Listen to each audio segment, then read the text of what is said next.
Gracias a ustedes, nosotros también somos, que nos inculca a salir y a seguir meditándoles la linda Ulisa.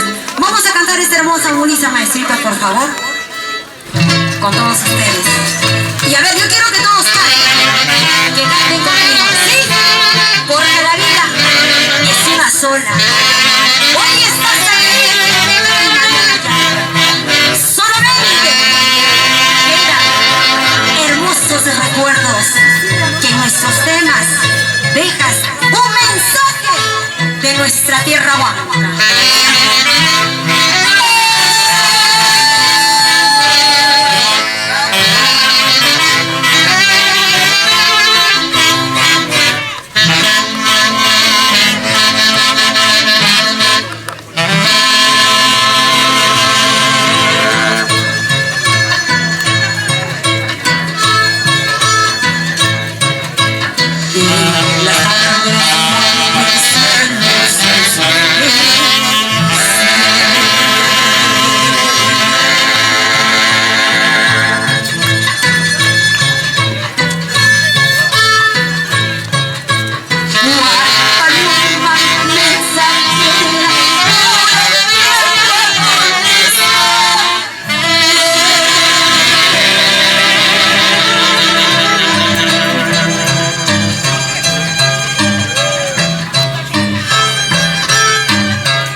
Sola.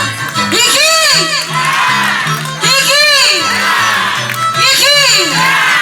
Para todos ustedes, Marisita Gita, caballeros hermosos, colegas del arte, pioneros, nueva generación, generación y generación, promotores, grandes maestros, gracias a ustedes.